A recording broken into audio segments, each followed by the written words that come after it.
भाटिया साहब, अगर आपके पास आऊं, क्योंकि जैसे अब आप तो हम पाकिस्तान में रहे हैं, उनका तो इतिहास रहा है कि पहले सर पे चढ़ाओ फिर खुद ही काम तमाम कर दो। फौज में बोला जाता है कि अपने साथ साथ दुश्मन के बारे में भी जानकारी बहुत ज़रूरत है। तो मैं आसिफ मुनीर का थोड़ी सी हिस्ट्री बताना चाहता हूँ। जी जी बिल्कुल। जलंधर में उनके पिताजी थे, एक स्कॉलर थे, टीचर थे, जाके पाकिस्तान चले गए आज़ादी के टाइम। उन्होंने अपनी इनिशियल स्कूलिंग जो है फौजी फाउंडेशन स्कूल्स में करी और 1986 में मंगला में वो कमीशन होके गए। लेकिन अपने बैच में जो वो OTS है, अबोटाबाद नहीं बल्कि वो एकेडमी से नहीं बल्कि इस स्कूल से पास आउट हुए थे, उसमें स्वॉर्ड ऑफ ऑनर मिला था। मतलब वो फर्स्ट आए थे, इंटेलिजेंट थे जी। उसके बाद उन्होंने फ्रंटियर फोर्स ज्वाइन की और एज ए लेफ्टिनेंट कर्नल वो सऊदी अरेबिया में थे, जहां उन्होंने हाफिज का खिताब लिया क्योंकि उन्होंने जो कुरान थी वो मेमोराइज कर ली। तो जो उनका रेडिकलाइजेशन होता है वो तकरीबन वहां से शुरू होता है। कमांड करने के बाद उन्होंने ब्रिगेड कमांड की गिलगिट बाल्टिस्तान में और डिवीजन कमांड की FCNA जो कि कश्मीर और POK के इलाके में उन्होंने अपनी डिवीजन कमांड की। उसके बाद 30 कोर गुजरांवाला में कमांड की, जिसके अंडर ये मुदरिके का इलाका आता है। तो उनका इन्फ्लुएंस, और ये जो गुजरांवाली वाली कोर है ये शकरगढ़ बल्ज या सियालकोट सेक्टर को देखती है। मतलब उन्होंने अपनी जितनी भी कमांड की वो उन्होंने भारत के अगेंस्ट की। ठीक है। उसके अलावा 2 बार वो इंटेलिजेंस एजेंसीज में काम किया उन्होंने। DGMI थे वो 2017 में और 2018 में DGISI थे। उसके बाद क्वार्टर मास्टर जनरल भी रहे और फिर अचानक तख्ता बदला। इमरान खान के कट्टर दुश्मन होते हुए भी जैसे ही दूसरी सरकार आई तो वो प्रोपेल होके चीफ बन गए। लेकिन ये पहले जनरल हैं जिन्होंने इंडिया पाकिस्तान को छोड़ के हिंदू मुसलमान करने की कोशिश की। और ये इनकी जो औकात से ऊपर चढ़ने वाली बात है उसको मैं आगे ले जा रहा हूं। जो वैभव ने बताया 3-4 चीजें बदल गई, नहीं तो फौज तो बहुत सुप्रीम, बहुत स्ट्रांग होती है पाकिस्तान में। एक, इन्होंने हिंदू मुसलमान करने की कोशिश की। दूसरा, उन्होंने तालिबान से बैर ले लिया। तीसरा, बलूची और जो KPK में पश्तून है वो आर्मी के अगेंस्ट हो गए। अगर आप देखें तो पीक टेररिज्म जो था पाकिस्तान में वो था 2010 से लेकर 2014 तक। उसके बाद ग्राफ डाउन गया क्योंकि रहील शरीफ के अंडर इन्होंने कई ऑपरेशन लॉन्च किए KPK में और बलूचिस्तान में, डाउन हुआ। लेकिन 2021 में जब तालिबान आई अफगानिस्तान में और USA चला गया तो दोबारा रीसर्जेंस हुआ TTP का, तहरीके तालिबान पाकिस्तान का। इन्होंने उनसे भी बैर लिया, इन्होंने अफगानी तालिबान से भी बैर लिया। तो ये जो, और तीसरी जो सबसे बड़ी चीज जो बदली हुई, इंटरनल सिचुएशन तो कमजोर हुई कि ये जो भारत है ये मोदी और योगी का भारत है। ये घर में घुस के मारता है। अभी तक 70 सालों में उन्होंने इस तरह का रीसर्जेंट भारत नहीं देखा था।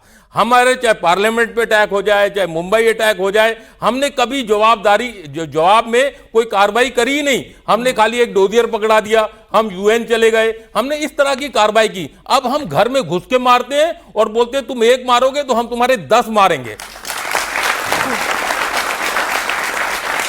और एक बहुत बड़ी बात हुई है कि अब इंडिया ने बोल दिया है कि ये जो वर्दी वाले हैं यही दहशतगर्द हैं, यही दहशतगर्द, और जो सलवार कमीज में है और यूनिफॉर्म में यही फर्क है। तो इनको मारना है और इनका सरगना कौन है? आसिफ मुनीर को मारना है। इसलिए यानी आसिफ मुनीर का पैनिक होना बिल्कुल सही, बहुत लाजमी है, और इसके दिन नंबर्ड हैं।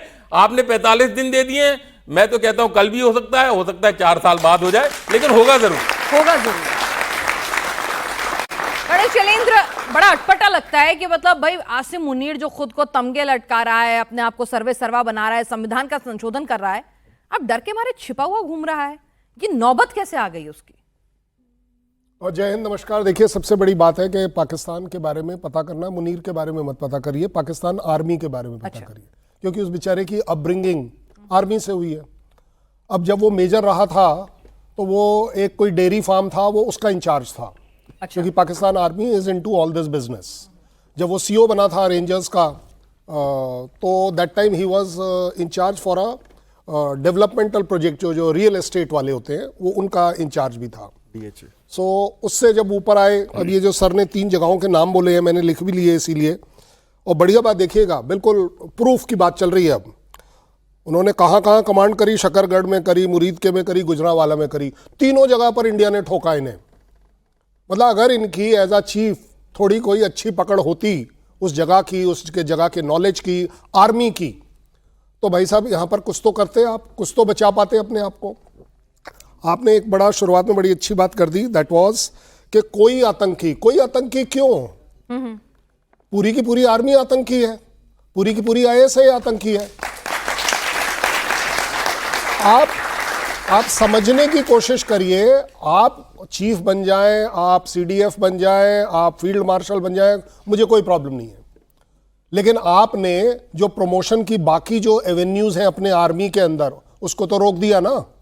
अब वो मिर्जा साहब चेयरमैन थे, निकाल दिए गए, चलिए जी खत्म हो गया आपका मामला। अब जो और बनना था चीफ, क्योंकि ये पहले और आखिरी होंगे शायद, जो कि अपने आप में चीफ भी है, सीडीएफ भी है, फील्ड मार्शल भी है, तीनों चीजें, तो आप अपने एनिमी तो खुद बना रहे हो।